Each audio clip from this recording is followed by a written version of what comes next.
So we're back on the Savannah Way and we've just seen some huge billabong, a couple of tracks going into it, so looks like you can get pretty good access, but we'll go have a little squiz.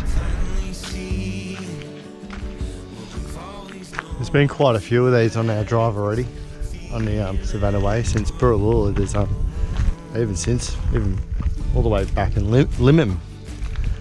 There's quite a few billabongs. Always worth to stop and have a little squiz at. There's a tartar in a tree there. Imperial.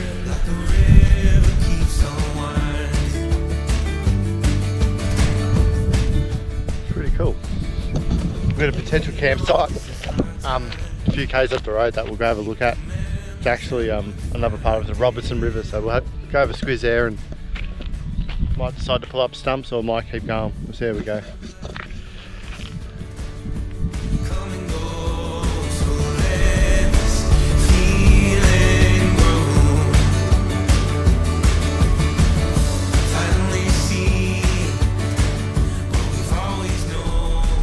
Oh my god, this would have been after the floods that have just been through here. Look at these trees. Yeah, you see, I don't know if it even shows how sideways they are. They're all, the force of the water would have just been gnarly. Look at that. Beautiful little river though, isn't it? That looks like a sick campground, right? Is it a campground? No, I don't think you can get there. Unless you go from over the top. Come and go. So we just found this river camp, and anyway we saw a little track, and it doesn't really show it, but it's really quite steep down here. There's a little bit of bloody loo flowers that people leave. It's terrible. Just burn your toilet paper, you know, like it doesn't take much, or put it in the bin. Oh rock climbing. Okay. Well, it's been a while, you know. Slowly.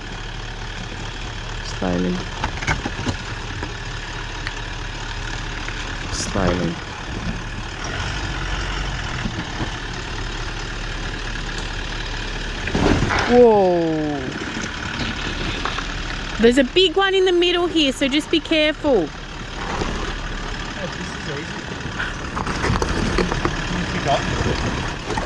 I have a bit. Goodness. Oh my god.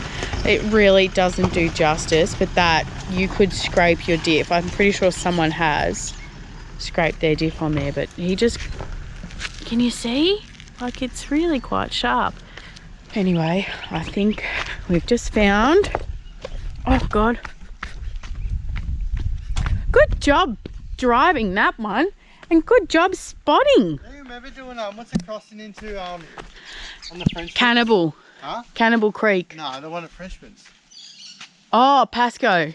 Here's our entry. Pretty rocky. There's Rachel eagerly waiting.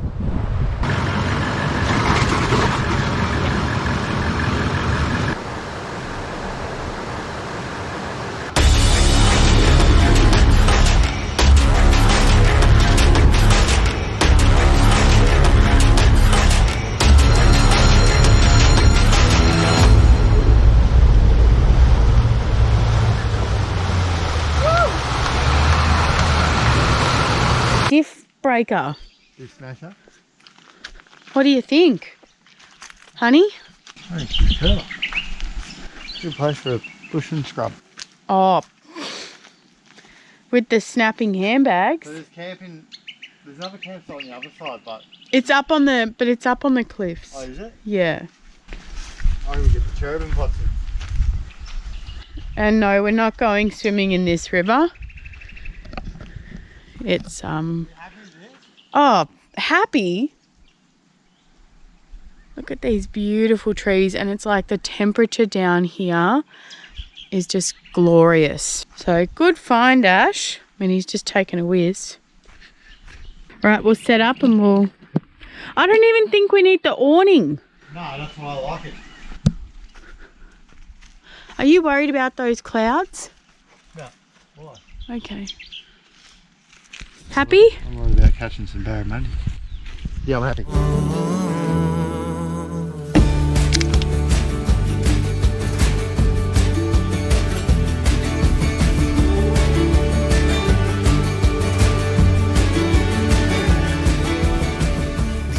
Good banana. So we've been cruising for about 2 hours east of 17 station, and we've come across a bit of a gem, a little campsite we're pretty happy for tonight.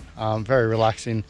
It's only about 2 o'clock in the afternoon, so it's nice and early, but what it is, it's a culvert, or like a shallow river crossing, and just after the river crossing we saw this little track to your right that we thought we'll go and explore, and we've just found this beautiful shady slice of paradise. So we're very happy with this shade. You don't have to set the awning up or anything like that. Rachel's just having a bit of a chill out and a read of a book, and we're on this beautiful little river here. So like always, we've got to be extremely croc wise. Hear all the birds, you can hear the river flowing over there. We're gonna have a little fire tonight. Little wallabies just cruise down for a drink. You can see that people have camped here before. There's a fire pit there, or some ash. Little wallaby just behind the tree there, doesn't seem too bothered. I don't know if you can see it on the GoPro, but this water is extremely shallow. I can see everything in front of me right now. Not to say that it's safe, but it definitely helps. But as soon as you go for a little walk downstream, it gets deep quite quickly. So I did have a little flick of the lure just before, and it had this little barra followed me. So I'll definitely be having a bit of a fish soon, and another fish tomorrow morning. And I've just got my cherubim pots out. So for people who don't know, cherubim is a freshwater prawn. So I got my opera house nets here. So we'll be hopefully get some cherubim, freshwater prawns. If not, a red claw, which is for southerners, it's like a yabby, but they're black and they got red claws. So, but very similar to a yabby. So I've got 2 pots. I'll chuck them in, baited with cat food. So we've got a can of cat food, whiskies in there, stabbed lots of holes in it, tied it to the center of the net. And over here I've just got like a little fish fillet. It's also a bit of cat food, but it's an actual fish fillet. So go for a bit of a wander, chuck them into some deeper water, flick a few lures, light a fire, and yeah, just a bit of a chilled out afternoon. So yeah, what a score. Unmarked campsites, not on wiki camps or anything like that. So you gotta love these little gems.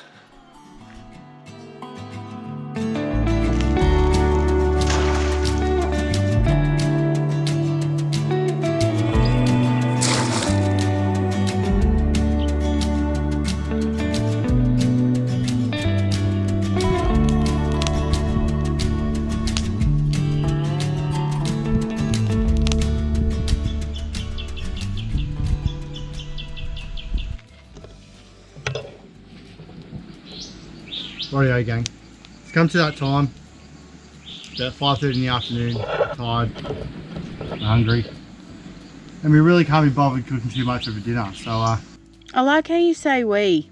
I'm not eating any of this. So Rachel's had her dinner. It's time for me to have a bit of grub. Now this meal is a very special meal. This meal came from a fella called Mel, who he raised me as a child. Took me camping, made me appreciate camping in the bush like we do now. And we were camping in the Victorian high country in Lake Buffalo. Pouring down with rain, were intense, and we actually ran out of food. We had a few ingredients. Rachel's just seen something. Oh my god, a white-bellied sea eagle.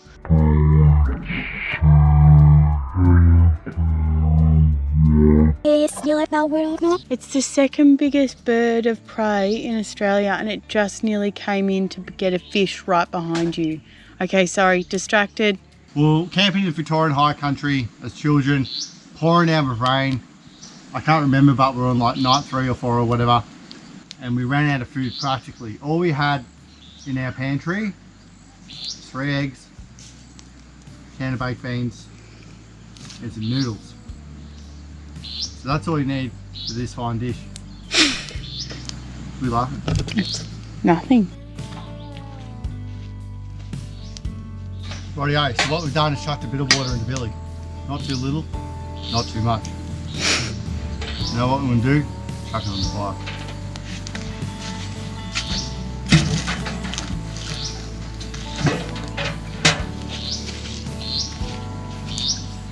Just like so. One thing I might add as well, this meal actually has a very special name that Mel gave this meal many, many years ago. And that name is camp food. Camp food. Camp food? That's it. Ah! Rightio gang, it's been about 30 seconds. What you want to do, that water on the boil. After that, in goes the noodles. One pack. I'm choosing mee goreng. It doesn't matter what noodles you choose. We originally did it with chicken Maggi, but I think these do just fine. After that, goes into the baked beans. SPC or Heinz, don't matter. It's all good stuff.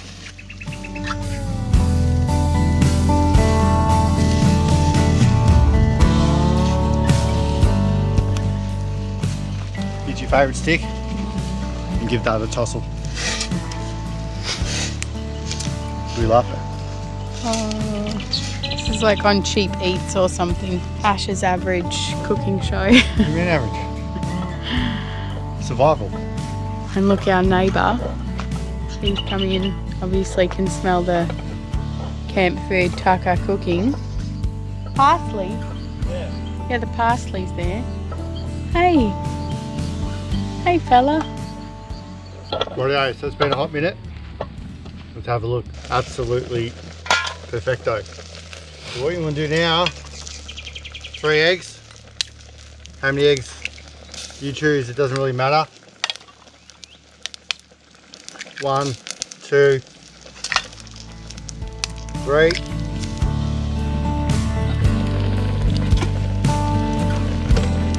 Rightio, so I've had a few casts of the fishing rod.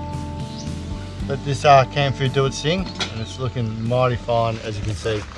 You don't want it too dry, you want a bit of moisture in there, so that's looking pretty good to me.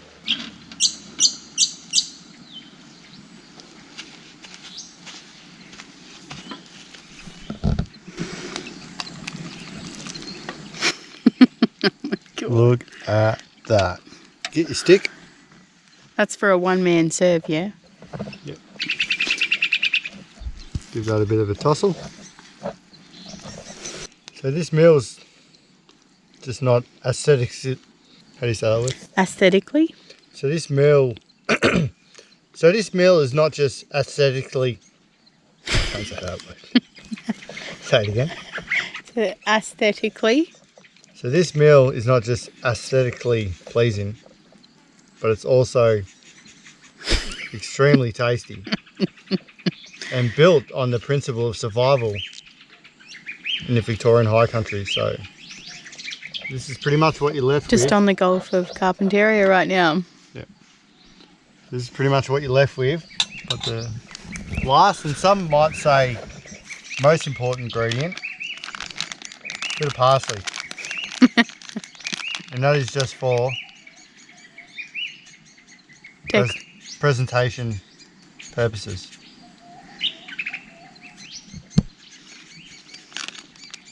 Feel free to use my recipe.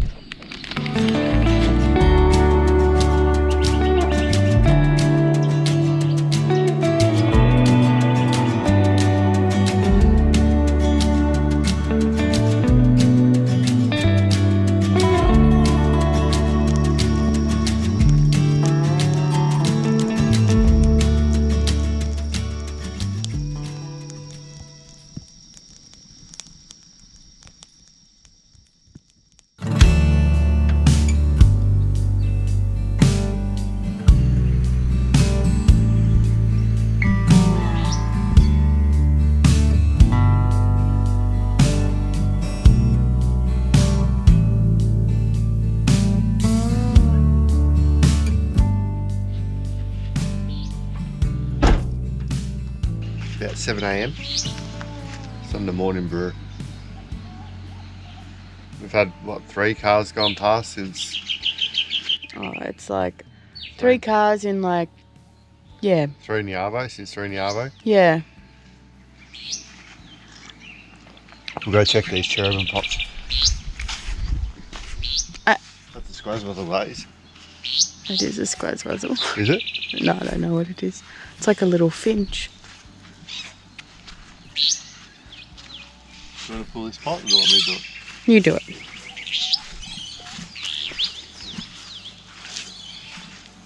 See. Yeah, it's very clear.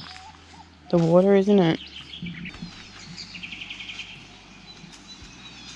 Oh! Oh! How many have we got? One, 2. 2, 3, 4, 5.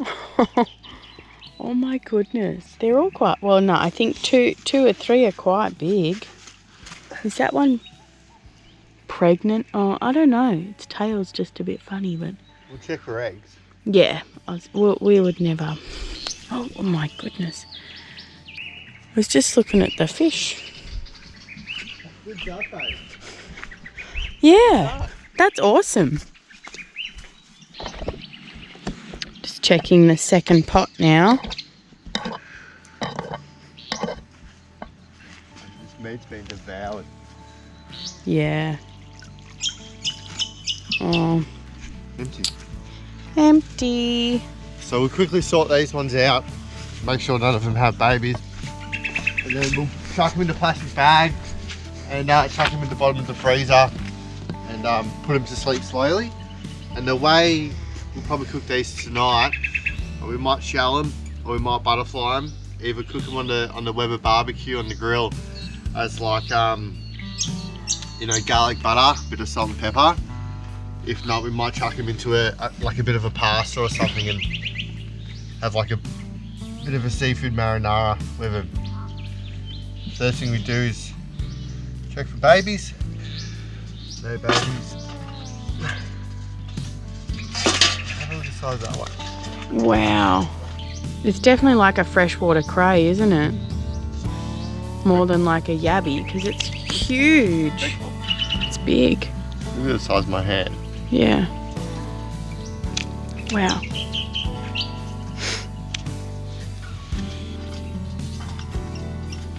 It looks like See the red claws? Yeah.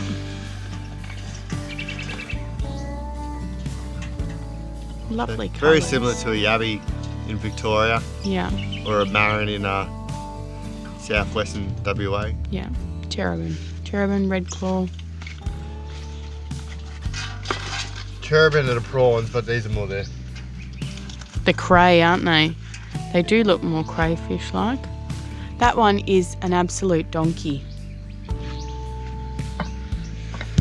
So yeah, we'll sort these out, throw smaller ones back, but they're all looking pretty good to me. There might be one or two that are undersized. We'll cook these up tonight for a bit of a feed. Beautiful.